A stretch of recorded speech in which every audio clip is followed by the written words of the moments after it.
All right, so just like the last video, we're going to start off with kind of a joke or a story. So the one I found is actually more of a story. The other day, I went to the bookstore. I think it was Barnes & Noble, and I went and I bought a thesaurus.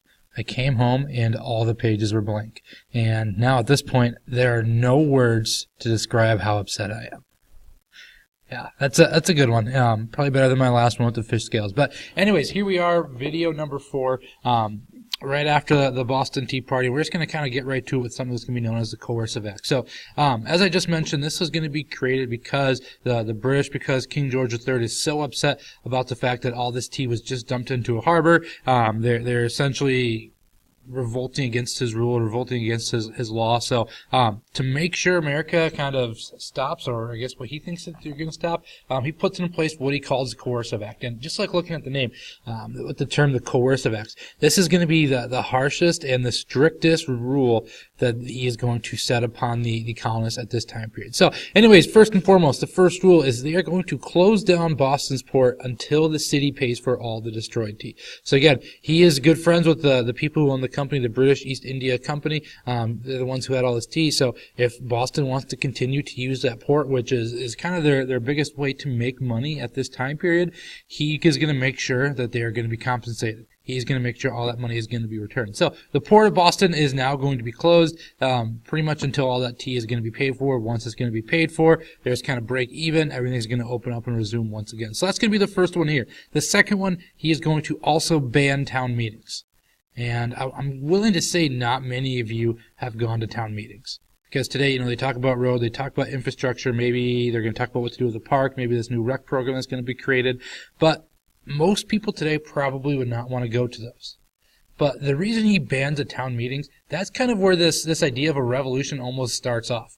At town meetings, that's when people are going to get together. They're going to complain about the taxes. Again, there's the issue of no taxation without representation. So they're going to argue about that. They're going to argue about having to pay back all these taxes. So there's kind of all these different things that people are complaining about, and that's when they're going to form this group or form this alliance and try to take down the British. So by banning the town meetings, those are not going to take effect anymore. And he tries to ban them. Doesn't really work out. The colonists aren't really scared at this point. Most people think it's almost past the point of no return. So that's the second one. He is also going to put General Thomas Gage to be in charge of Boston, or Massachusetts, I should say. And he's now going to be the royally appointed governor. Governor back then versus today are going to be a lot different. It's in a way almost like a dictatorship. Whatever he says, whatever rule he comes up with, whatever the law is, it has to be followed. So he is going to be put in charge there. However, again, the colonists do not agree with it. To kind of rival General Thomas Gage, they're going to put John Hancock, he is going to be in power around him. So it's kind of confusing in the sense that you have two different groups of people. You have one person who claims that Gage is going to be in charge, and you have another group that say John Hancock is going to be in charge. So it's always kind of confusing, always kind of uproar. No one really knows who to believe in. Fourth one, and the last one, is going to be King George III also creates the Quebec Act. And what this does is it extends Quebec's boundaries. We talk about the colonists, and we talk about kind of the total landscape of the 13 colonies or where that's going to be. He is also going to start to take away some of that land with the Quebec Act. By extending Quebec's boundaries, it starts to infringe upon where these colonists are living, and essentially it's either now we're going to be part of this rule that's going to be in Canada, or you're going to be here living within the United States. So kind of with all those put together, those can be known as the coercive acts. And while this is going on, the First Continental Congress is going to meet in Philadelphia to come up with a plan to boycott British goods.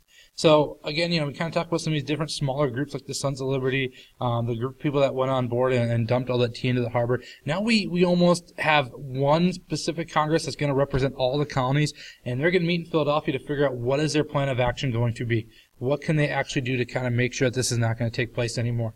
And once that happens, America is going to be split into thirds. And they're going to be split between different groups. We have the Loyalists, or Tories. They are going to be loyal to the crown. The other third are going to be the Patriots, or Whigs. They believe that America should be free of British rule. And the other third, as you probably can guess, they're just kind of, well, maybe not for it, maybe we're not against it. They're going to be kind of right in the middle there. So the Loyalists and the Patriots, they're going to be kind of fighting to get those third of the people on their side.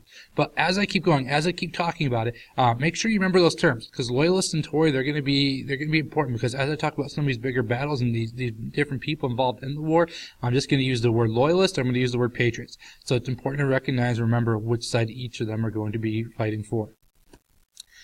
Now when the battle is actually going to begin, The first battle takes place at Lexington and Concord. Now, General Gage, once he is in charge, he decides he wants to stop the fight from taking place altogether. So he wants to seize Patriots' arms and ammunition that's going to be in Concord. So as you can see right here, this is going to be their main goal. They want to get to Concord because supposedly that's where all these different weapons, that's where they're hiding all these military supplies. The next part is when Paul Revere and William Dawes, they are going to be sent to spread the word. And this is probably a story most of you have heard, the Midnight Ride of Paul Revere. And in all actuality, he's not the one that sends the word.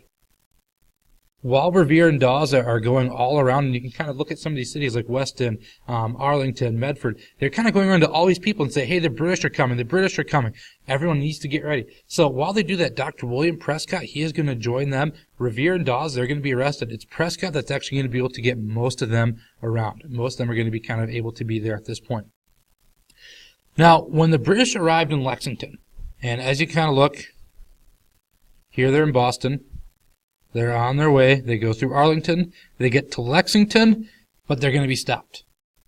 Because once they are there, the Minutemen or the militia, they are waiting for them. And now they are in a standoff. Now the colonists, most of the soldiers, or the militia, they're not trained. They are not prepared. And here they're standing toe-to-toe with the strongest military, the strongest power in the world.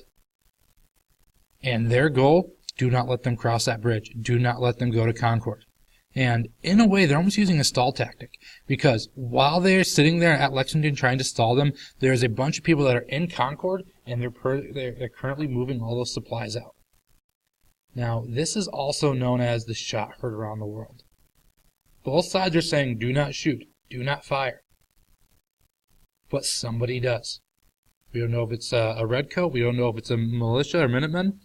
But what is known, 8 people are killed, 10 people are wounded. So after they win this battle, the Redcoats, as you're kind of following along the map here, they're at Lexington. Now they start to head towards Concord. But once they get to Concord, the British, the supply depot is going to be completely gone, completely decimated. Yes, they found the building. Yes, they found maybe different areas where they think it possibly could have been held. But at this time period, all the supplies are going to be gone. So the British, realizing that it's almost like an ambush attack, that all the supplies are gone, they're going to do anything they can to get back to Boston. So here you can see on Concord, they start to head back. They start to go, trying to get to Boston. By the time they get to Boston, they're trapped. And the Americans are going to do something at this time period that completely revolutionizes the way that war is going to be fought. And that is going to be known as guerrilla warfare. Before, as I said, it was one side line up over here, one side line up over here, and we are going to play some music. Drums are going to be beating. We're going to attack. One side fires. The other side waits. When they're done, they get to fire. Now, the colonists know that they cannot win a war that way. They absolutely cannot win a battle. Therefore, while the British are running back, they're going to hide behind trees. They're going to start to shoot different people. They're not going to line up. It's not going to be the gentleman way that the British kind of thought fighting was supposed to be. But we're going to start to attack kind of from different fronts here. And the last one is going to be the Battle of Bunker Hill. And at this time period, as I just said, the British, they're going to be trapped inside Boston. Now, British reinforcements, they are on the way. And that term reinforcement, all it means, at this time period, General Howe, he is sending troops to Boston to make sure that they are going to be able to successfully keep Boston, make sure that there's not going to be any more revolution, make sure that there's not going to be any more war that's going to be taking place here. So the British reinforcements, they're going to be arriving. However, the biggest thing kind of leading up to the battle, you want to get the higher ground. Kind of dealing with statistically, we'll talk about morale, we'll talk about all these different things that are going to be involved in a battle. But at this time, they want to make sure that they are able to get the higher ground. So both sides kind of take off, both sides get there, they're running, they're trying to get to it. The colonists, they get there first. But because it was such a fight, because it was such a speedy way to get there, when they got to the top, they did not have enough supplies. And because they did not have enough supplies, they were told they had to be about 50 yards away before you can actually fire.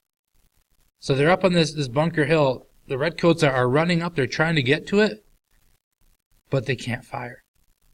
So that's kind of the first one, 50 yards. The second kind of ruling was do not fire until you see the whites of their eyes.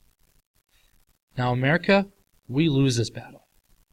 But there's one, maybe two, but probably the biggest thing is this is now the second time we went to war. We had a battle against the British. We lost both times. However, we now stood toe-to-toe with the strongest, the most trained, the most experienced army in the world. Yes, they were losses, but most of those people who were undecided these people are fighting for freedom. These people are fighting for what they believe in. So they lose, but confidence is going to go through the roof. Also on top of that, General Thomas Gage is going to resign, which is going to be big. John Hancock kind of is going to be in power there. But nonetheless, confidence is going to be that biggest event at this time period.